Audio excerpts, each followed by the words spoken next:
Hi guys and welcome back to the channel. All right guys, we're going to be seeing a video today. Okay, this is titled Must Try Before You Die. This is Chile's top 20 street food.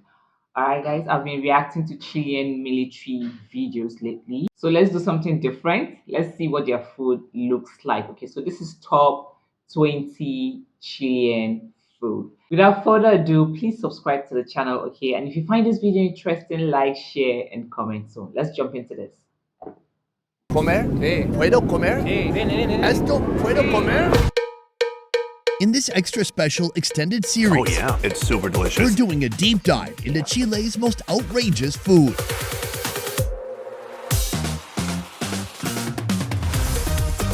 Our journey begins in Chile's capital, Santiago. This is the culinary melting pot of this long, narrow country. Here you'll find everything from food on the streets I've never had chorizo like this. to oceanic oddities and some of the most succulent seafood in the southern hemisphere. This is very disturbing. I want to eat it now. And I'm here to try it all, starting with the most iconic street food you absolutely must try when you come to Santiago. Oh, we've come to our first location behind me right here, Kiosco Roca. Today we're going to be trying a food called quesos. Chori, short for chorizo, a spicy little sausage. Chorizo. Not making a penis joke. Queso, short for cheese. No, it's not short, that's just cheese. Put it together, you have queso. Right here on the outside of the restaurant, they have a menu. Let's take a closer look.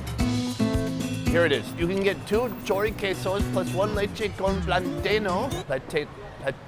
How do you say that? Platano. This is like a down payment on a car, but in fact, that's about $5. Can I say something really quick? No offense, that's dollars. That's ours, okay? Make your own money sign. Let's go inside and see how they make it. Boom, right now I am in the kitchen right here with Gabriel, and we are about to make the quesos. It all starts with taking the bread out of its bread jail. He zeroes out the bread, making sure that each sandwich gets the exact right amount of chorizo. I thought he weighed the bread. He does not weigh the bread. Give that a nice little smear. From here, get a thick square of queso. Once the cheese is applied, it's gonna head on over here to the oven. We'll see you still. The time has come to put it in a different oven. Okay, it's not ready. Here it comes. From here, he puts them together, and that is ready to eat. Sir, muchas gracias. Boom, we have a quintessential Santiagoan. We have breakfast. It's right here, take a look. Now, this is 2 portions. To get 2 of these plus 1 drink is roughly $4. Very affordable and a quick way to get something to eat in the That's morning. really Let's talk about affordable. this first. This is leche con plátano. It means milk with banana. We'll try it out. That's actually quite delicious. Let's take a look at it. It's still warm and toasty. The cheese has melted down a little bit. The queso is not in a sausage form. It's just a chorizo spread at this point. Let's go for it. I've never had chorizo like this. It doesn't even taste like it could be put inside a sausage. It tastes like a chorizo pate. But it's porky and filled with delicious spices. I actually really love it. This is our first course, our first experience of food in Santiago, but we have 4 more to see and they're only gonna get better. Let's keep moving. Behind me, a restaurant known as Domino, serving something that is uniquely Chilean, the completo. That is not actually it. It's that one right there. What is a completo? Now, it is a hot dog, but it's a very different hot dog than you've ever seen before, and it's something that was potentially invented in this restaurant right behind me. A standard completo typically includes a steamed or boiled hot dog served on a bun, much like in the USA. However, it is the toppings that set this bad boy apart. I'm talking sauerkraut, avocado, mayonnaise, tomatoes. Right now, we're heading inside the restaurant, and this place is really amazing. On this side, we've got juice, and then on this side, this is where all the food action is happening. Let's go see how it's made. Hola. Quite interesting. He's like, I don't care about your video. Fair enough. I'm in the kitchen right now with Octavio. This is the head chef. This is the main guy. If you upset him, you're kind of SOL. That means shit out of luck. We've got the hot dog in the bun. First, starting out with guacamole, then mayonnaise. This right here is the sauerkraut. You think he's done, but no. We've got onions and cilantro, and finally, he's topping it with tomatoes. That is definitely complete. Gracias. Oh, he's a friendly guy. Boom, we've got our food right here. I ordered 3 because we had to keep making them because I kept missing the shots. This is the completo plus avocado. Actually, this mixture of ingredients locally at the store is known as dinamico. In English, dynamic. And it's looking dynamic as heck. When he just put the avocado on there, I'm like, you should be done. Now it's still eatable. And then he put on like 5 more layers. Cheers. Oh, what a combo. I thought it was gonna taste heavy. It's perfect. It's kind of light. It's all working together pretty well. You get a little bit of kick from the onion. You get some acid from the tomatoes. The dog is like a Chilean miner and all the rubble is on top. Is that okay? Can I say that? It was like 8 years ago, so we're good. We can do miner's jobs. Minor jokes. And they all lived, right? Yes. I'm gonna do that with my team. It's a team building exercise later this year. Oh no, we're trapped in a mine. Only I know where the door is. Oh my God. It's very delicious. I'm told you can add flavor components using this right here. We've got ketchup, mustard, strong mustard, and a Chilean chile sauce. I'm told it's spicy, but that if you live in Vietnam, you're probably fine. What am I nose? I don't know if we're gonna top this food experience today. When they say completo, they are not joking. This is complete and doesn't need anything else. Completo means complete, right? Yeah, I know a little bit of Spanish. So that is the completo, but we have a lot more to see. Let's keep moving. We have come to our next destination. There's so many different types of street food here, and most of them are in shopping carts, and actually most of the food is represented from many different locations other than Chile, except for this one food that's behind me. This is the sopaipilla. That gets put into here. This is oil. Legally, we cannot film that going into there, but you'll have to imagine the sound. It'd be sizzling, it'd be boiling, and boom, we take it out. All right, after the sopaipilla is done frying, it comes over here. Let's take a couple of these. This is gonna be the base for our dish. Over here, they have the typical things we've seen so far today: mustard, ketchup, mayonnaise, chili sauce. This is probably a barbecue. But then they have a couple other sauces I've not seen before. Right here, this looks like a Japanese curry, but it's far from it. This is mustard, vinegar, and sauerkraut. Maybe some carrot too. And then this here, this is more like a Chilean spicy sauce.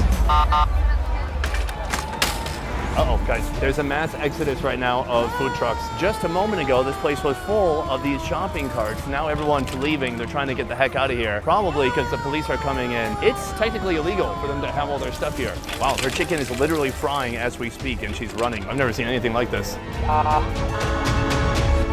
And just like that, what's the police going are gone, on? and all the food carts are headed back to where they were. That is something else. That was really a wild situation. I was in the middle of making some delicious sopaipillas. We've got our Chilean spicy sauce right here. I want something to calm down that spice. Right here, mayonnaise. The best part about this mayonnaise is that it's been sitting out in the sun all day. Oh, it looks like a thick frosting. Sopaipillas are ready. Let's try it out. There are still carts coming back right now here, as you can see. This is something I've seen before in Vietnam and other countries too. It's kind of mind-blowing because as an American, we think of laws a little bit more black and white, I think, and there's more like the rule of law. But here, the police show up, everyone scatters, but it's not like it would be hard to catch them. I mean, they're literally boiling fried chicken in a shopping cart as they're running away. How hard would it be to catch someone like that? It doesn't seem their purpose is to catch anybody necessarily, but to deter them or make life more difficult for them. Anyways, sopaipillas right here, check it out. It looks puffy, it looks crunchy, it looks pretty delicious actually. Cheers. Oh, wow, that spicy sauce is so sour and a bit spicy too. Luckily, I got some mayonnaise in there to cool me down. The sopaipilla, that was fried maybe an hour ago. That's certainly not interesting. especially crunchy, but kind of pillowy and dense in the middle. Overall, I like it. I think it would be a lot better served fresh, but when you're in these conditions, when you're in this part of town, you don't always have that option. And that's why for this food right here, it costs roughly 50 cents for everything you see here. This is street food in the true sense of the word. This is also illegal street food. Next, we're going to an establishment where if you eat there, you don't go to jail. Let's check it out. We have come to our third location, but first, check out this amazing corridor this way and back this way. This is a foodie hallway of heaven. It's called Portal Fernandez Koncha. I didn't realize how much this country is in love with hot dogs until coming to this massive food hallway. There are at least 10 different establishments selling hot dogs. But we've come here not for the hot dogs, but for an epic sandwich much bigger than what we had for breakfast. It includes beef. Let me show you. Take a look. You can see they have pizza, french fries, eggs, soup, steak, hot dogs, all of it made out of delicious plastic. Am I sure? Is that what you said? Is that real food or plastic food? It is real food. Oh my God.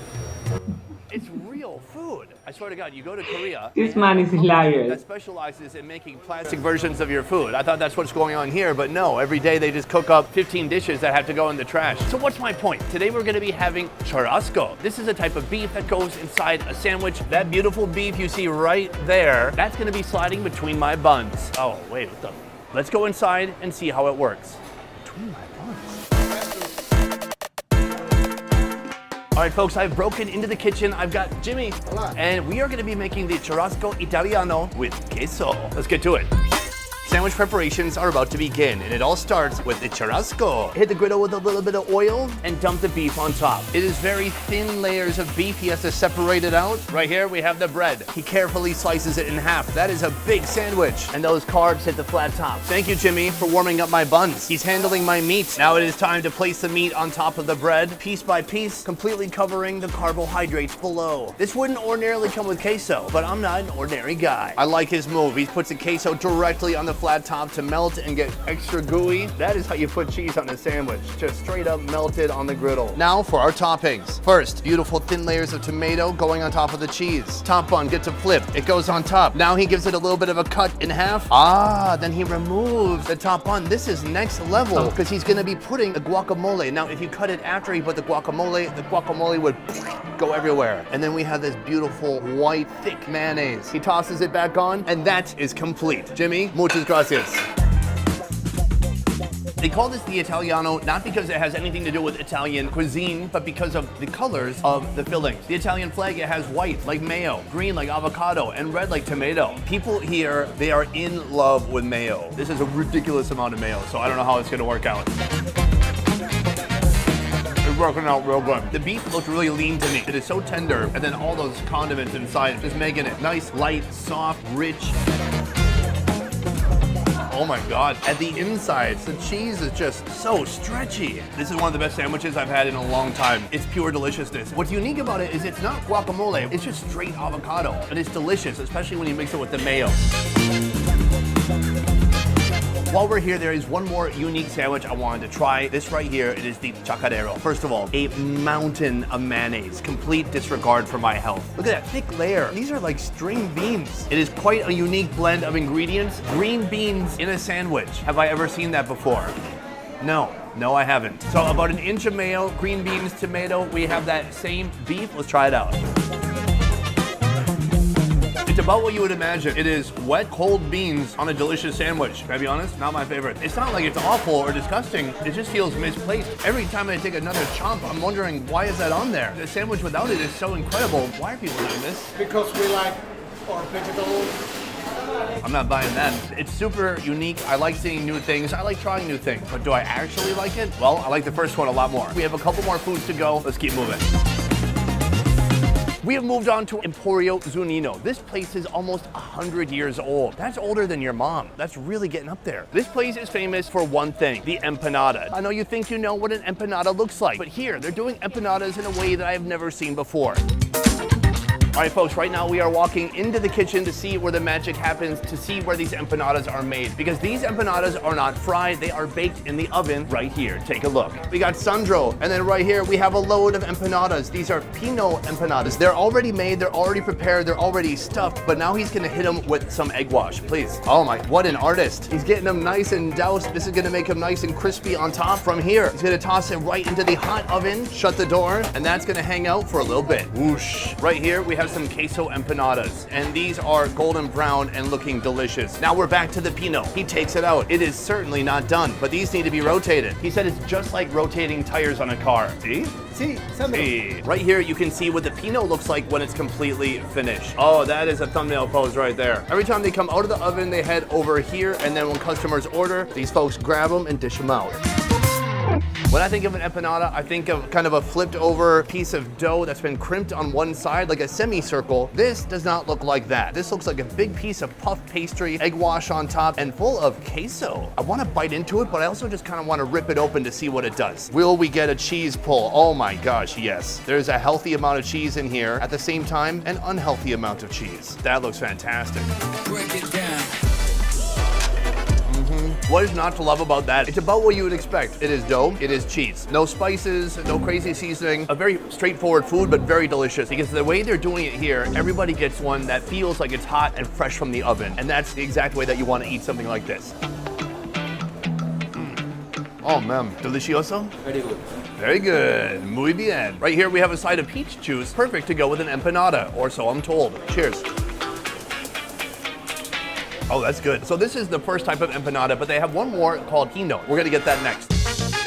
So here we have round two, empanada Pino. This is what we saw being made in the kitchen, and it looked fantastic. The only thing is that we didn't get to see it being stuffed with different stuff, but we're gonna see it now. Oh, ho, ho. Take a look at that. Beautiful layers of dough. It's almost like a beefy gravy in there with the onions. You can see the piece of egg, and then somewhere in here hidden, there is an olive, which is slightly terrifying because I'm told the olive has an olive seed inside. This might have been a mistake, actually. You don't see anyone in here eating it like this, and there's a reason for that. Dough bite.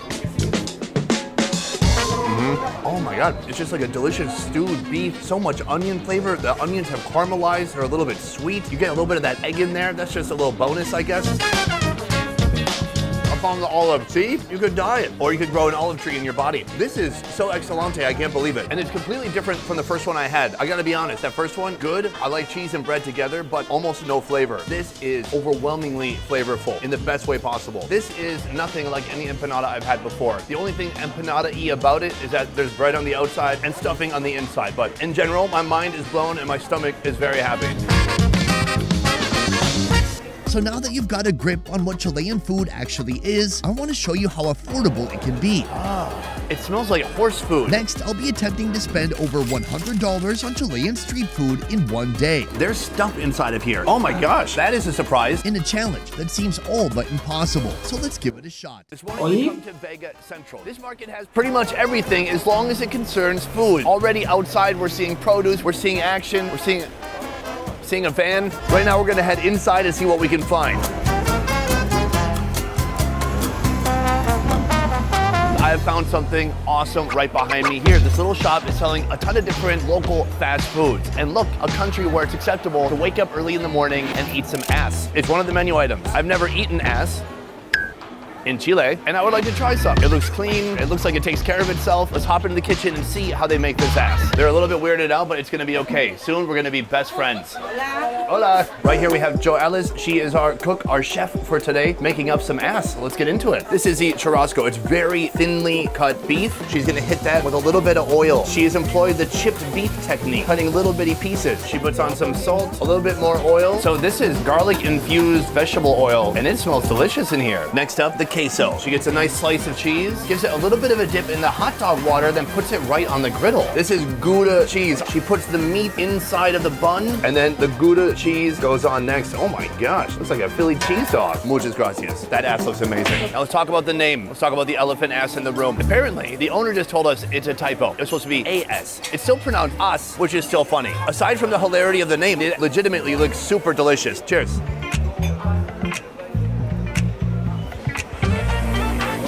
It's really good. The bun is super soft, the meat is juicy, and you get that garlic flavor immediately when you bite into this. This, I'm curious about. Queso. We have real cheese, why not some weird chemical cheese? It's still a strange chemical cheese concoction, but it's delicious. I want to try one other thing on here. They have this spicy chili sauce. This feels very Mexican to me. Cilantro and onions.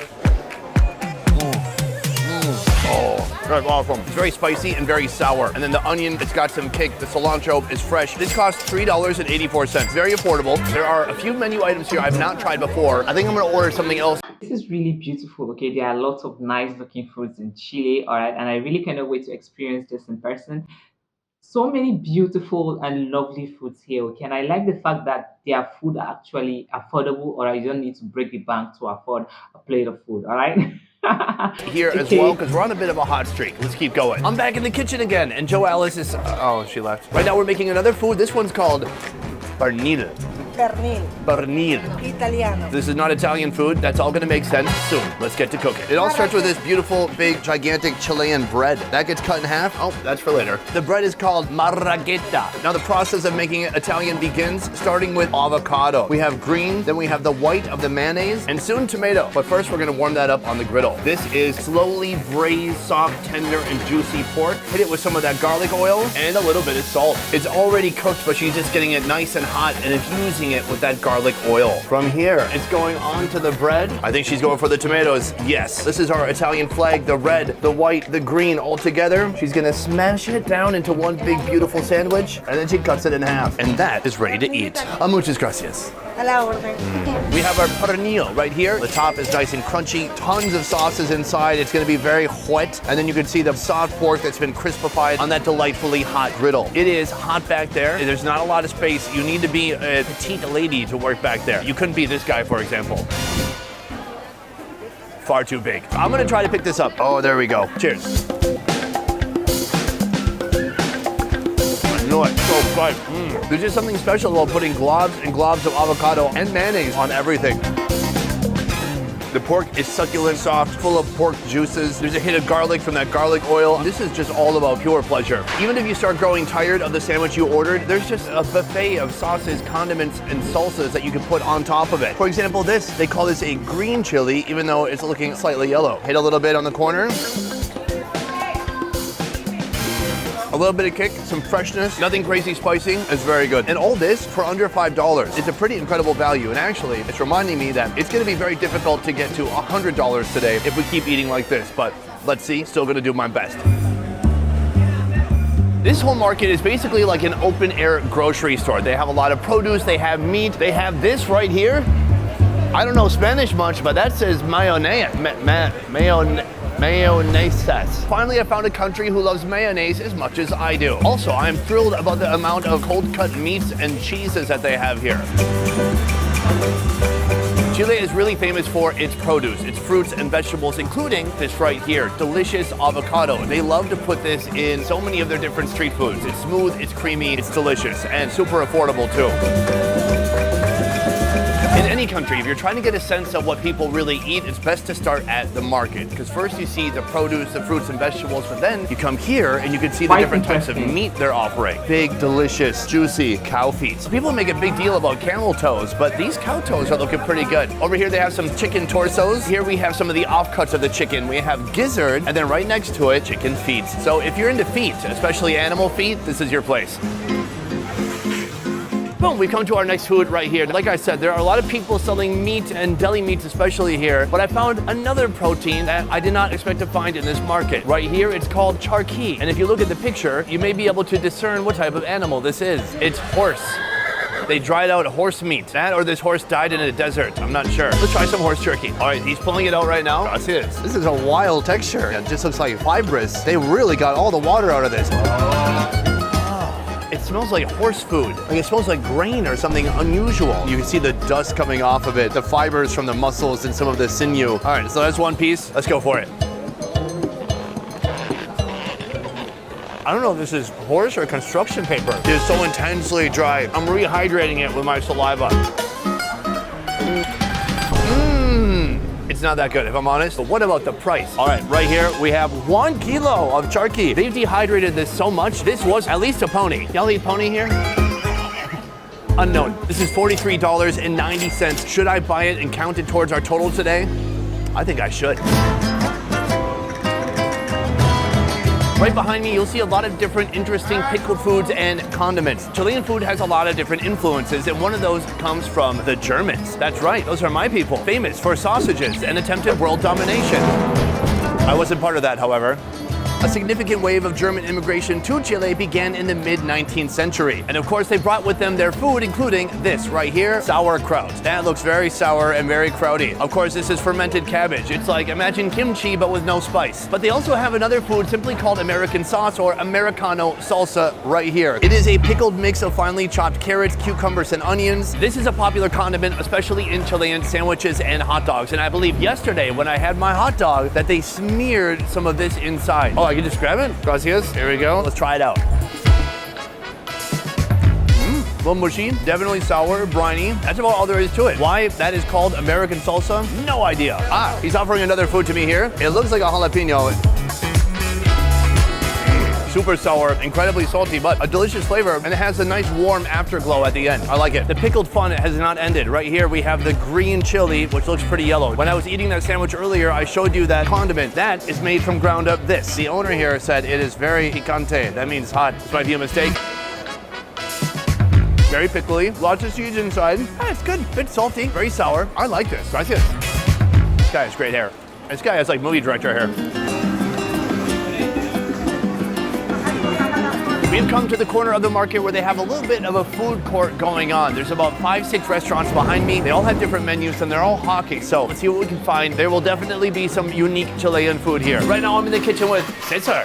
He is our chef today and he's making 2 different dishes. The first one features cow stomach, tripe, or in Spanish, tripe. So he's throwing a bit of water and a bit of thinly sliced tripe. This is a vegetable salsa, some milk cream. This is hard to explain. I've never seen a dish like this before. It's kind of like a cow stomach pie. Not a direct translation. That's what it looks like to me. He hits it with a little bit of salt, some MSG. Right here we have bread and cheese going in next. What a curious pairing of ingredients. He pours all that into a hot clay pot and he's gonna cover that with more Gouda cheese. And that's the same cheese that we had this morning on top of my ass. And then finally, even more pieces of tripe and then some herbs on top of that. So he covers it up so it can all melt inside. Right now we're making 2 dishes at the same time. One is that cow stomach pie. The other is kind of like a loaded Chilean fries. It's called chorriana. It looks like the perfect drunk food. Sadly, I'm not drunk, but I could be. He starts with some oil in a skillet and then we want a couple of fried eggs. Oh my God, these are deep fried eggs. Then the churrasco beef goes into a skillet. This is the beef that we had earlier inside of our ass. And then some little wieners join the meat party. He's gonna hit that meat with a little bit of salt. This is looking good. He puts in some onions, hit that with a little bit of vinegar, hit that with some Gatorade. Oh wait, what? Hit that with some soy sauce, not Gatorade. Some oregano, then some beef stock. That is done. Now it's time for the assembly. Step 1, a foundation of French fries go on the plate. I need one of those for research purposes. That's good. And another generous scoop of churrasco and sausagito. Oofta, look at that. Finally, the greasiest, oiliest eggs I've ever seen in my life. Uh-oh. Looks like these eggs forgot to wear a bra today.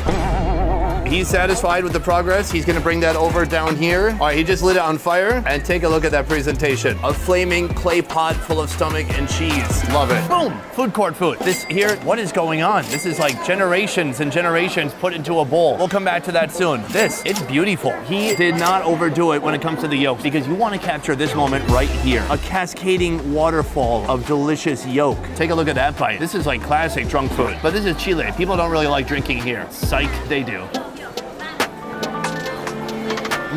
That's stunning and delicious. What a medley of flavors that he put in there. I only got a couple of the dogs on that one. It's smoky. It's a classic dog. I need a bite that has a little bit of everything. We have French fries, we have meat, we've got dog, we've got egg. Cheers.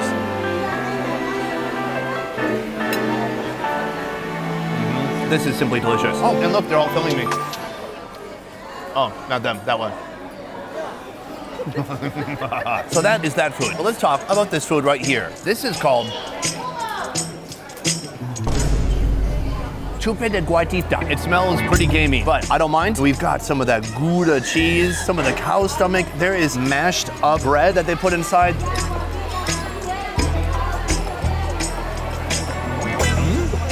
Stomach, it's a little bit gamey, but the texture is very nice. It's like a squid, so it's a little bit chewy. When you get under this cheese, this is that super saturated bread. They've taken old dried bread and then they soak it in milk to rehydrate it, make it softer, and make it quite rich and creamy too. Cheers.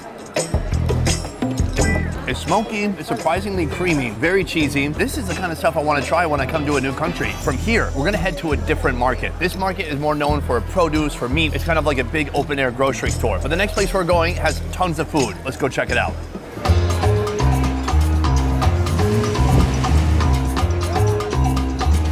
So right now we are leaving one market and going directly across the street to La Vega Chica. This is another market, but they're a little bit different. I'm told this one has more food. Oh yes, lots of restaurants here. We have wandered into the other market. Now here they don't have as much grocery stuff, as much produce or meat, but they have a ton of restaurants and they have this, what my good friend Oro would call fish. Take a look at these fish. We have hard fish, small fish, fish with big teeth, and then this is a fish with a beak, also known as an octopus. I always talk about the octopus beak. Now you can actually see it's like a little parrot. It's terrifying, but the muscle around the beak, it's one of the most delicious parts of the octopus. Are we gonna get it right now? No, but I just wanted to show you that. I liked it. Right here they have something very special, a traditional dish known in English as the corn cake. Now these are already cooked. They're in little tins. It's made with corn. You can see a green olive in the center, like a cherry on top. This is the woman in charge right here. So she is saying these brown speckled parts on top, it's made with brown sugar. Azúcar rubia, para que se dore, porque si tú no le echas ese azúcar, no quedan dorados los pasteles, no se doran. En el horno no conocedora. She could say anything right now and I would have no Pálido idea. con los ojos azules. She's actually making fun of you. Oh, okay. You know what? I deserve it. So we've got our corn cakes here. Let's order one, sit down, and try it out. Oh, muchas gracias. Wow, take a look at that, guys. This is different from the ones we just saw. You can see it's more puffed up. It's almost wet in some areas. It looks like someone smushed the olive down to make sure it would stay in there. Now, here's my thing. I'm not that much into any kind of bready corn thing. American cornbread, it can be quite dry. The only way to make it not dry is by dumping half a gallon of butter into it. So this may not be my favorite. Let's just start with the top. We got a big steamy piece right here. Give it a shot.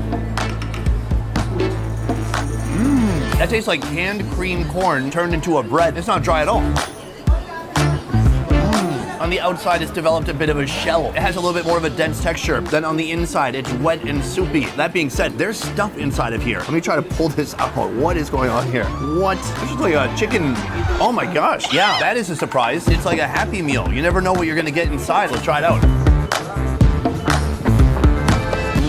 Braised for days, super soft, succulent, juicy chicken. That's nice. Let's look at what else is in here. Beef, onion, juices, flavor. All this is the good stuff. You mix that up with a little bit of the cake on the outside, and that is a bite made in heaven. I gotta say, this is on my must-try list. It is very good. I have enough stomach left for one more location. There are some more iconic foods I want to try on this episode, and we're getting even closer to $100. Let's move.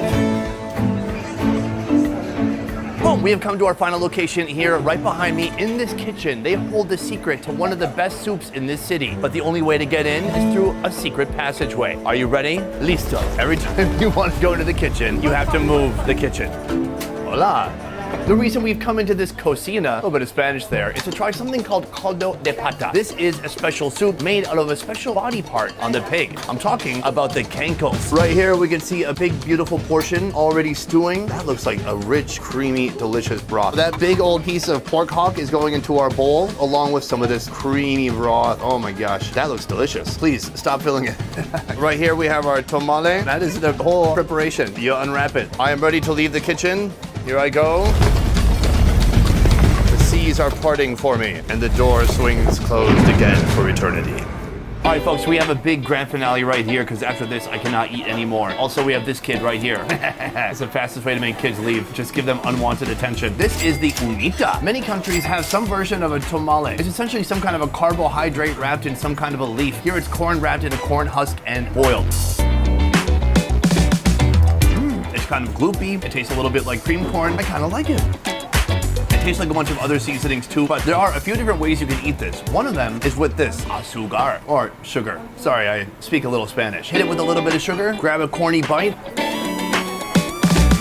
It's bringing out some of the natural sweetness of the corn. What's unusual though, is you can also have it with tomato and onions. We have tomato, we have corn. Hit it with a little bit of onion. Cheers. Oh, that's good. From here, we have our final food, caldo de pata. This is a beautiful bite. Nice, soft tendon. And this has been cooked so long, it's gooey. All right, let's try it out. 10 out of 10. It's beyond gelatinous. Let's try some of this broth. Creamy, savory, slightly porky. It's just full of collagen. Guys, bros, husbands, do you have a wife or a girlfriend who every night drinks a little bottle of collagen? It's a waste of money. Feed this to her every night. So from here, we're gonna go outside, confabulate everything, and see if we in fact spent over $100 on street food. Did I accomplish my goal? No. I spent around $83. Well, I tried to eat $100 worth of food and I failed. But what if I replaced street food with seafood? Oh my God, I've never seen a crab so full of eggs in my life. And what if I ate some of the most extreme, most questionable oceanic oddities this country has to offer? Oh God, I shouldn't be touching it. Next, my challenge will be to take on Chilean seafood and live to talk about it. Let me explain. We all love seafood. The danger occurs when the seafood is taken off of ice and held at room temperatures for long periods of time. This often can happen with seafood that is served on the street. Last time when I was in Peru, not so far from Chile, I had some sidewalk ceviche and then food poisoning. I lost 5 pounds. So did I learn my lesson from Peru to stop eating seafood on the sidewalks? Absolutely not. Today I'm at it again. We've come here, Mercado Central. Inside they've got a fish market and they have tons of restaurants serving seafood. My body is a test subject and it is here for your entertainment. Let's go inside and see what happens. Surely everything will be fine, right? Boom. boom, we've come to the part where the fish are before they cook them. This is where all the people from these restaurants, they come here, they get their fresh fish, they take it back to their restaurant, they cook it up. Our goal right now is to look for the most unique, interesting seafood that stands out. Let's go for it. Chile is renowned for its diverse seafood, but let's dive into something truly unique. All right, I've been invited over here with this gentleman. This is Rono. He's a fish seller. Come here and take a look at that. This marine invertebrate resembles red squishy organs inside a rock. Here they call it piore, prized for its salty, slightly bitter taste. It's also known as the poor man's Viagra. So I am told that these are actually the gonads of certain type of shellfish, basically rock balls. Comer? ¿Puedo comer? ¿Esto puedo comer? Oh, he's gonna do it. Oh, okay. Well, he seems to like it. I guess that's good enough. Okay, thanks. Bye. All right. Hombre, hombre. Oye. Eso. It tastes a little bit like mussels, but very raw. Whenever guys do this after eating food, yeah, it means stamina in the bedroom. All right, muchas gracias. We have found another interesting, actually a quite bizarre food here. It's called Picorokco. What's wild about it is it looks like a series of rocks or coral, and then inside there's like a claw sticking out. Okay, what the fuck is that? If you Google Picorokco, you'll discover macabre videos of these living rocks with what looks like alien life forms that have burrowed inside them. By the end of this video, I'm gonna learn how people eat these and find out if they're worth the risk. Oh, and it just peed on me. This is very disturbing. I want to eat it now. Hopefully we can find this being served in one of the restaurants. I'm hoping that this could be the last thing we eat today, and maybe it's the last thing I'll ever eat. Picorokco.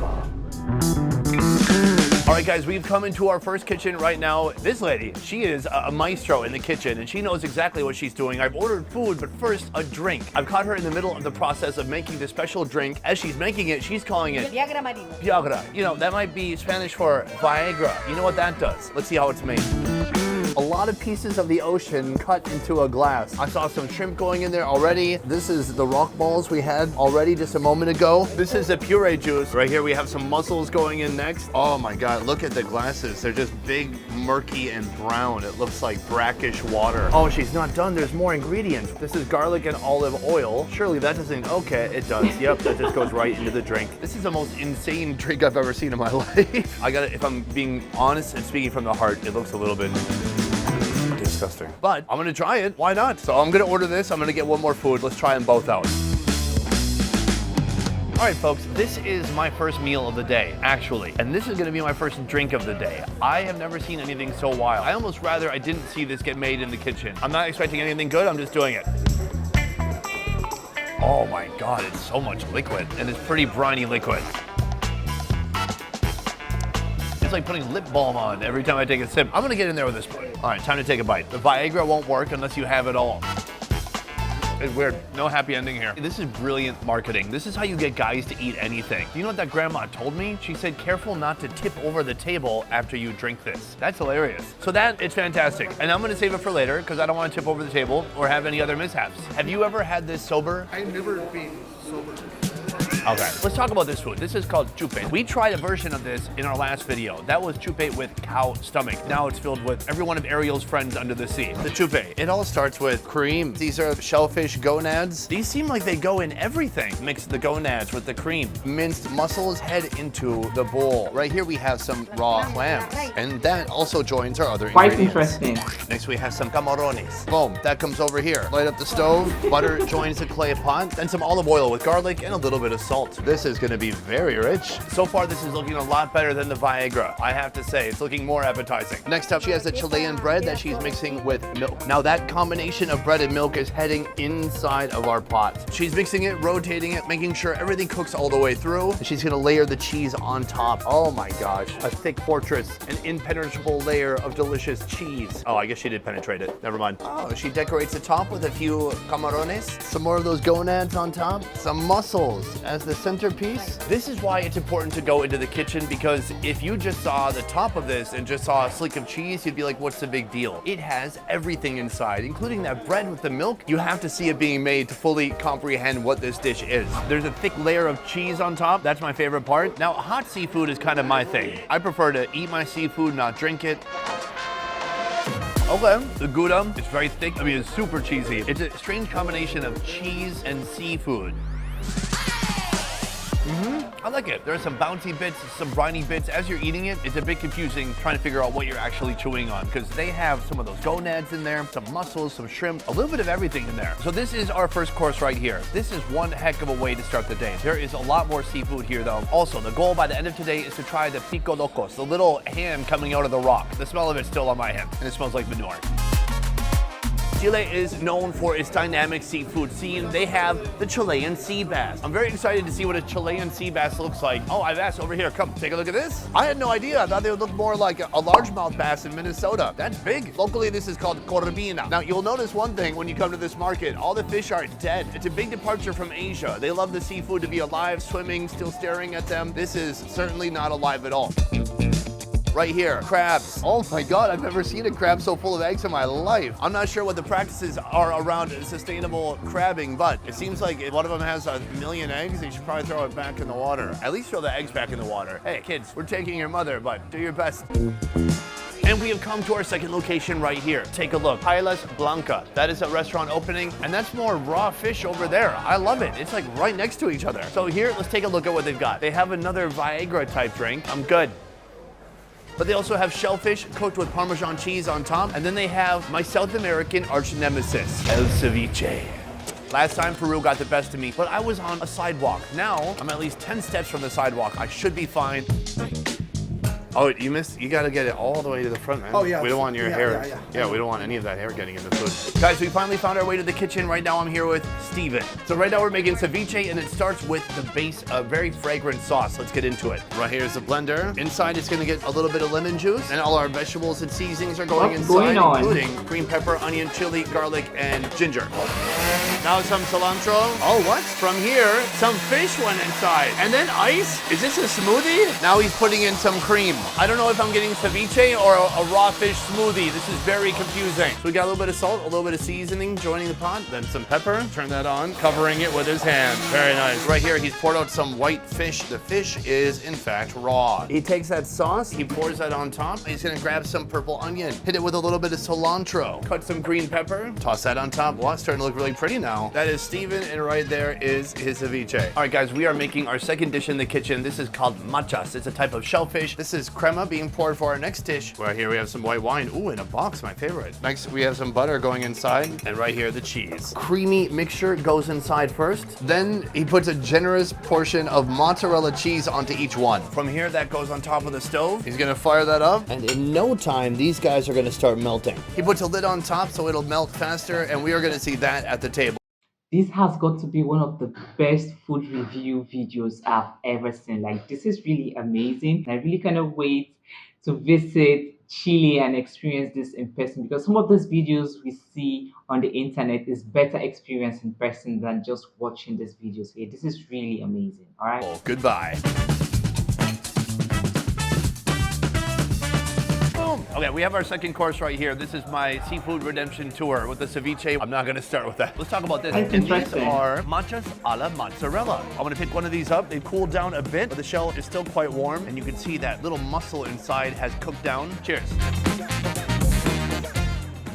Oh, that's really good. The clam is surprisingly meaty. It's small, it's shrunk up a bit, but it has a nice firm texture to it. Oh man, it tastes a little bit like ham. This is my favorite combination of seafood and cheese ever. It's absolutely delicious. I love it. But then we have this. Now, first of all, he made this kind of a paste in a blender, and in that base sauce, there was fish. So there's already raw fish in that sauce. This is certainly raw, but you can see because it's like translucent. My only issue, it's a very tiny issue, is that this was sitting in a pan with no ice or anything. It was just sitting there since what time? I don't know. Would I eat this ordinarily if I wasn't making this video right now? No, I wouldn't. But you gotta live. Life is for the living, so let's die. I don't know what my point is. Let's eat some raw ceviche. Worst case scenario, I lose a little weight and I look hot like Josh Hartnett. Cheers. Delicious, sour, aromatic. Even there's some interesting flavor profile notes coming from the celery that's been blended up in there, and the coriander is super fresh. Big, soft, fleshy chunks, very flavorful, nice crispy bits of onion in there to break up the texture. It is absolutely delicious. Last time it was also delicious, and so I ate the whole thing. I love it. For me, this is a 10 out of 10 meal if I don't die. Tomorrow, I'm gonna let you know if I made it. My favorite thing about this place is if you look up here, this sign, it says El Delfín Dorado, the golden dolphin. But where is the dolphin? That's what I want to know. Hola. ¿Dónde delfín? The dolphin meat. No, solo el nombre local. Ah, no dolphin. I have eaten dolphin. It was in the Faroe Islands. It was legal. I had it with a friend. That's why it's okay. No dolphin here. Good. Another food that I've not seen before, at least this species. It's a species of abalone. Come and take a look. They're pretty funky looking. You can see they've already ripped it off of the shell, but this is beautiful, thick, dense meat. Also, these are called locos, which also means crazy. All right, folks, we've come to our third location right here. It's called Pilas Marisol. First of all, they have some nice looking fried fish. That's probably my favorite way to have fish, is to have it fried. So I'm gonna be trying that, plus one other dish that's a little bit strange. This is kind of like a sea urchin soup. We're gonna go in the kitchen and see how they fry this fish. This is the owner right here. Hola. Hola. Can I come in? Sí. Sí. Here is the door. We are headed into the kitchen. Hola. Hello, everybody. Oh, tight squeeze. Hola. Hola. I believe the process has begun already with some eggs going into a stainless steel bowl. That gets a dollop of salt and pepper and garlic paste. Oh man, she uses her fingers as a whisk. So right here we have our conger eel. She rubs it down with some garlic paste, hits it with some salt and pepper. Oh wow. Now all of that gets dunked into the egg wash, and then from the egg wash it's going right here into the flour. She makes sure everything is nicely coated all the way. One by one these are gonna drop into the fryer. That is where it's gonna become nice and crispy. The papas have come out of the fryer. Hit the plate with some french fries. So right now she's checking on that fish. She's taking it out right now, draining the oil. That looks crispy as heck. The fish is finished. We're gonna get one more dish. We will see that one at the table. It's a little bit chaotic in here. We better leave. This is a sea urchin soup, essentially. It feels cold, it looks cold. It looks like there's some onion and cilantro on top. Now, it's not always my favorite food, but let's try it out. If you didn't know, this is the gonads of the sea urchin. We've eaten it many times on the show before. I like it to varying degrees depending on where I am. Wow, it's not even overpowering. I thought it'd be like too creamy and too fatty and too intense. It's a nice balanced flavor. It's pretty dang good. I love gonads. Meanwhile, contrasting this dish, we just have straight up fried fish. Look at that, that's just like a big old fish steak. It's cooled down slightly so I can actually touch it. It's really everything you want in a piece of fried fish. And to accompany it right here, they have the most delicious garlic mayonnaise. Let's toss it back. It's delicious. Perfectly seasoned, nice little crispy on the outside. And then when you mix it with the mayonnaise, it just ties everything together. It's garlicky, it's creamy. This is a nice piece of fish. This is our second to the last meal. From here, I'm gonna venture back into the market because I wanna buy some of those crazy picoroccos. What? Picoroccos. Oh, hello again. Oh, mi amigo. Oh, yeah. Never shake hands for the fish guy. Never. Picorokco. It's only 2,000 per kilogram, which seems like a great deal. That's only $1 a pound until you realize it's like a bowling ball every time you pick it up. Look at this. Oh, God, I shouldn't be touching it. Sorry, I feel bad. I keep gagging, and then the locals are like, hey, and I'm like, yeah, no, it's great. Picorokco, also known as the Chilean barnacle, is a type of sea barnacle found along the rocky shores of Chile. It resembles a large shell with a thick, dark exterior and can grow up to several inches in size. In the ocean, it attaches itself firmly to rocks, where it filters seawater to feed on plankton and other organic particles. What we're gonna do from here, though, is buy a bunch of these. We're gonna head to a kitchen, and they're gonna show us how this actually becomes food instead of a big, smelly rock. Let's go find out.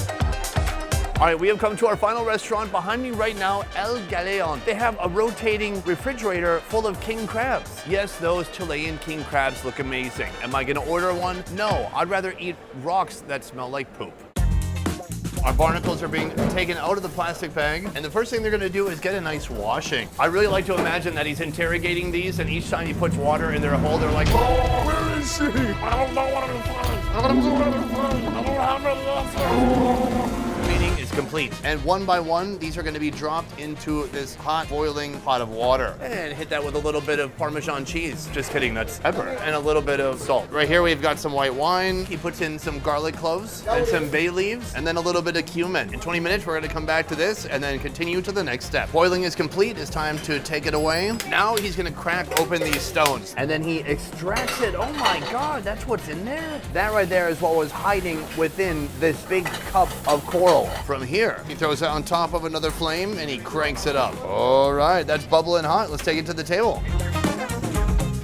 Here, clearly, they really know what they're doing. From boiling it to taking it apart to cooking it in this fashion. Now, my only issue is that I don't actually know how to eat it. Okay, I'm gonna try picking up a piece. So there's two parts. There's this fleshy back part, but then there's weird, I don't know, somewhere between a mouth and a claw. This fleshy bit, I believe, is what we're gonna be eating. It feels soft, tender, like very fragile. Let's go for it. Interesting. How do I describe this? Waterlogged, and I think that's because they cooked it twice. In doing so, I think a lot of the natural juices flow out of it. It's slightly sweet. It's got a little bit of that crabby flavor. Overall, the texture, interesting, unique. The flavor, it's not popping, but they've brought this. This is what they're calling salsa verde. This is onion with cilantro, probably some olive oil, maybe some lime. I'm gonna hit this together with the seafood, and that looks fantastic. Cheers. Ooh, that one was a little bit gritty. I think we gotta boil it longer next time. This is a wildly unique seafood. Overall, it's a pleasant surprise. I'm certainly not repulsed. It's not difficult to eat. It's nothing challenging. It's even somewhat pleasing. I've never seen anything like it, and honestly, I hope I never do again.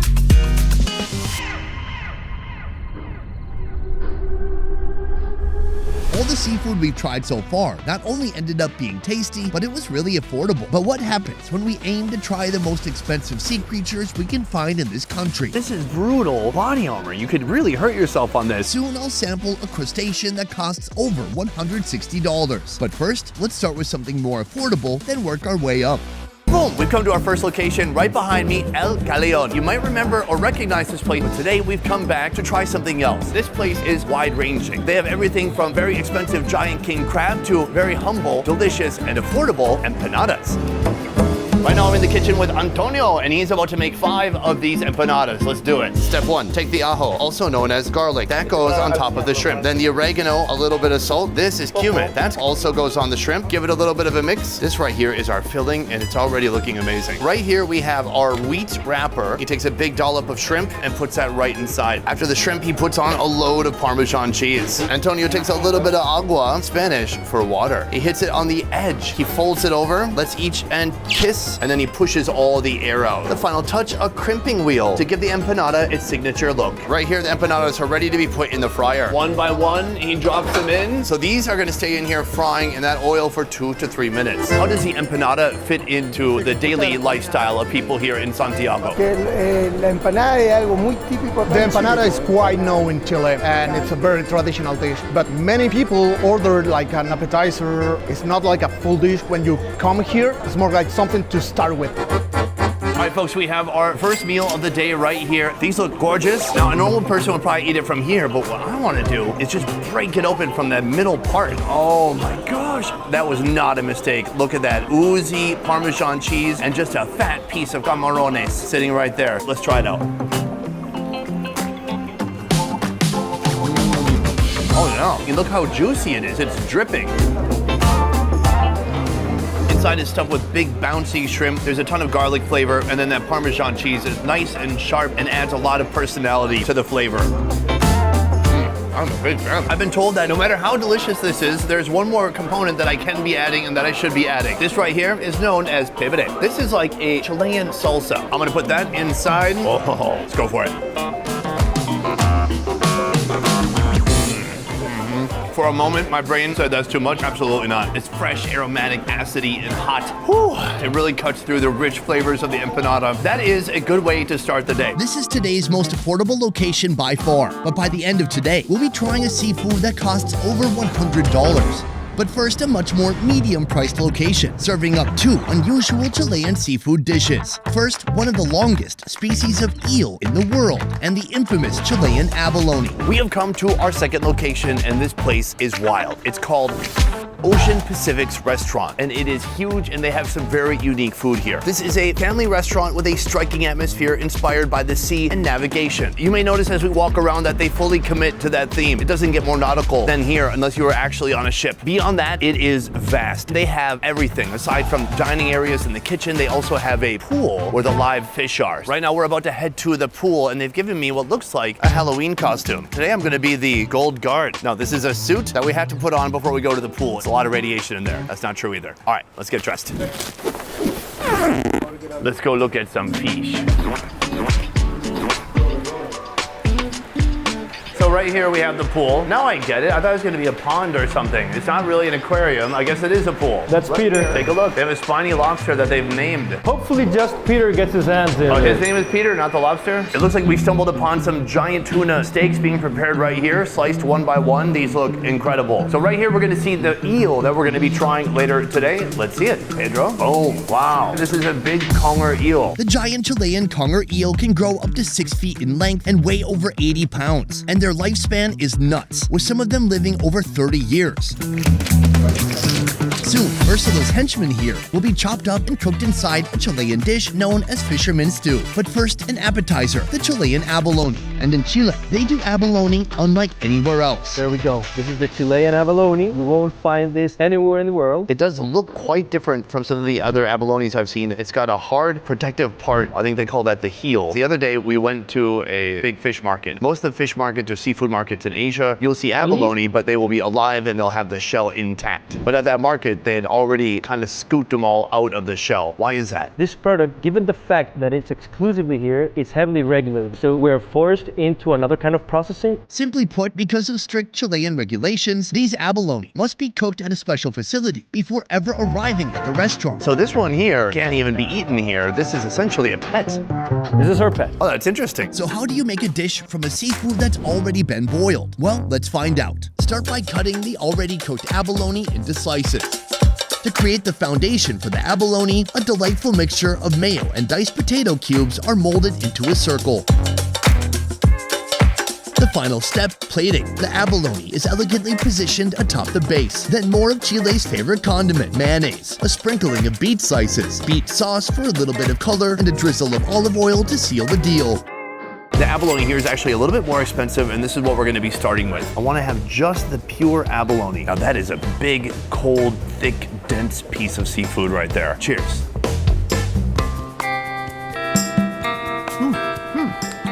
Almost tastes a little bit like sausages. Why does it taste like that? It's hard to pin down exactly how to describe this flavor. In the meantime, I'm gonna pin down some of this potato and mayonnaise mixture.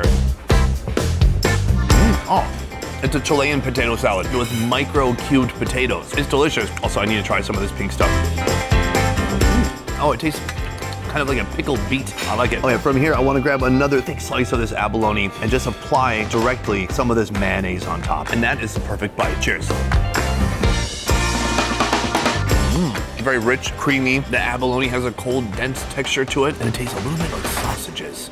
What does this taste like to you? Or maybe that, oh. It tastes a lot like cooked tuna, or even slightly like the essence of a canned tuna, which makes sense then why it would taste so good with mayo. I've never had abalone that tastes anything like this. It is a completely unique and different type of flavor. Now we're heading back to the kitchen to see how they make that fisherman stew chock full of conger eel. So right here we have our core ingredients, potatoes. This is a mixture of carrots, onions, bell peppers, and tomato. And then right here we have a fish stock made from that conger eel. Or I guess it's a eel stock? Our chef is here, he's about to take it away. Boom, this whole mixture goes inside of our clay pot and then in with that fish stock. Right here, this is all of our flavor already. Hit that clay pot with a little bit of potato. Right here we have the eel chef. She's carefully just taking off the pieces of meat. It's just pure protein, no bones. A quick handoff to this chef, and then that goes deep into our clay pot. Actually, it looks so much like kimchi jjigae, but I'm guessing it will taste nothing like that. This just needs about 7 to 10 minutes to cook all the way through. Then they're gonna bring it to our table. I wanna say a huge thank you to Roberto for preparing our food today. Sir, gracias. I love the amount of cooking that goes on here in these stone bowls because your food just stays hot forever. I'm gonna start by sampling a little bit of this broth. It tastes like a combination of a delicious vegetable stock and seafood stock. Oh yeah. Yeah, it's thick, it's heartwarming, it's super delicious. This is a big part of that eel. When most Americans hear eel, they think, ew, gross, no thanks. But in fact, eel's quite delicious and it's eaten all over the world in many different manifestations.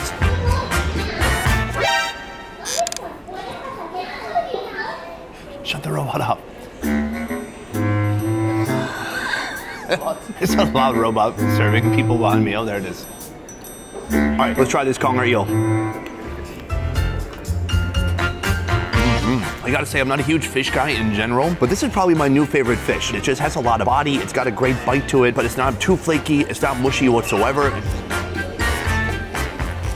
clean, delicious. Beyond that, when you come to this restaurant, it's more than just a dining experience. It's like being immersed in a different world. It's like getting to eat at a museum, which I have done, but then I was escorted out. So that is our second location and our middleist price. But from here, we're going to the most expensive seafood of the day, and we're trying a sea creature I've never had before. It is the king crab of the south. Let's go check it out. We have come to our third and final location here. Everything before this moment has been filler, because all I really wanted to do in Chile is to experience the king crab. The king crab, it's available in many different places. Even at the market this morning, you can get it there. But we've come here to Aquí Está Coco. This is a high-end, beautiful restaurant, also with a nautical theme, but not so violent. This is a more laid-back nautical theme. But first, let's talk about that Chilean king crab. This crab is known for its attractive appearance with snow-white meat, a bright red shell, and a scarlet red membrane. It's praised for its delicate and sweet flavor. In a moment, we're gonna head into the kitchen and check out the biggest crab they have. But first, let's talk to Francisca. I have so many questions. First of all, what is so special about this king crab? You will have to try that. I am not going to say too much, but for me, it's the freshness of the meat. And you will see also the meat is very white and smooth in your mouth, and it's very delicate in flavor. This being the most expensive seafood we will try today. Part of what dictates the price is how big the king crab gets. What is the biggest king crab you think you might have today? It's around 2 kilos, and it's good to share with your family, friends. Sadly, none of my family or friends are here today.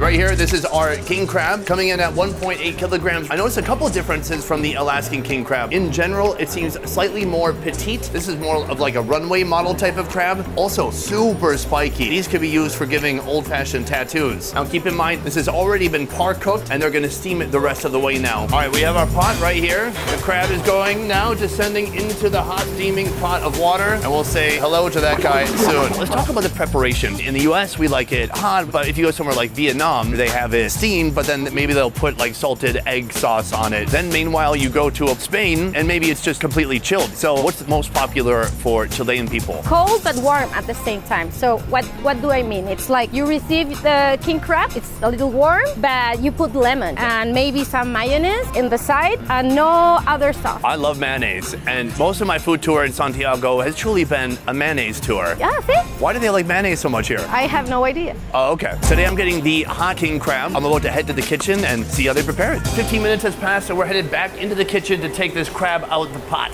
Whoosh. Hey, little guy. From here, he grabs it and he puts it on the ice. Oh no, some appendages fell off. So they have a special way of taking it apart. They don't just hand you a whole crab on your table. We're gonna see exactly how the processing works now. Right here, we got Gatti. Step one, Gatti's gonna take all these legs off at once. This crab is now an amputee. Oh, he rips his skull off. So heavy metal. Boom, head goes on the side. And now he's taking it leg by leg and slitting each leg open. Right here, we're getting our first look at that beautiful meat on the inside, reddish orange. It looks absolutely stunning. And that gets set on top of the lettuce here. So right now, all this delicious hip meat is being quickly removed and put inside the cranium of this crab. Even the little pinky toes of the crab, all of that meat is getting put inside of the head right here. Alas, it is time to crown our crab platter with a head full of crab meat. It looks stunning. All right, folks, we have our final meal right here. For this platter, and all you see is $163. Certainly not cheap, but I do think it's a good value for all that you're getting here. As far as presentation goes, I think it's beautiful. Just the head is so completely full of meat. And then they've just got big old thighs. This is brutal body armor. You could really hurt yourself on this. I'm gonna open her up. Okay. Okay. Oh God, why is nothing go as planned on this show? And you can see those fatty bits on the inside. It's cooled down quite a bit, but it looks delicious. It smells delicious. Let's go for it. Oh yeah, that's way better than the mock crab I grew up with from the grocery store. It is a more gentle flavor. It's sweet, it's very soft, it's tender, it's real nice. So they have different things that you can dip this into, starting with melted butter and garlic. Oh God, get it deep in there. Oh my gosh, it's just dripping garlic buttery goodness. Cheers. Oh wow. It's so rich, it's delicious, it's garlicky. This is pure mouth pleasure right here. Give the wife a little bit of a bite. We've tried the garlic butter, we know that's delicious already. But what about having crab with mayonnaise? We are in Santiago after all, and this is the national condiment. I assume, do countries have national condiments? See, in Vietnam it'd be fish sauce. What would it be in Minnesota? Ranch. It would be ranch. We're gonna take some of the mayo, and for many of you watching, this is gonna be sacrilegious, but we're gonna make a meat salad from crab and mayo. I'm getting more mayo. Oh, yes. There are no rules, guys. You can do whatever you want. I've been told to also put some of the citrus on here. We have some limon. This is the ultimate crab salad. Cheers.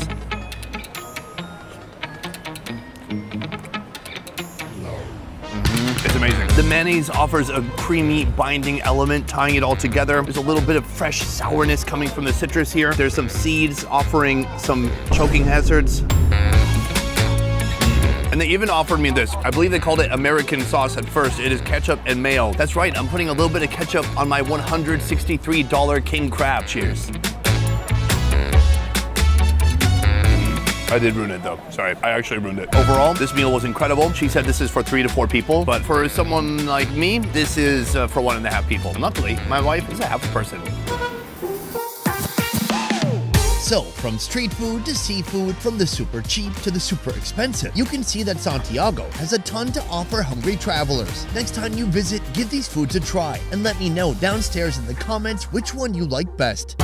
This is really amazing. All right, thank you for recommending this video. Everything looks really delicious, especially the seafood and fish. And I must confess, I envy this delicious food that he tried in this video. Like, I am really jealous because I really would love to get a feel of the taste. Thank you for watching. Thank you for recommending this. All right, I really had a good time checking this food review from Chile out. Okay, if you have more suggestions, please drop them in the comment section. Please don't forget to let us know in the comment section which dish is your favorite. All right, thank you for watching and see you guys on my next one. Bye.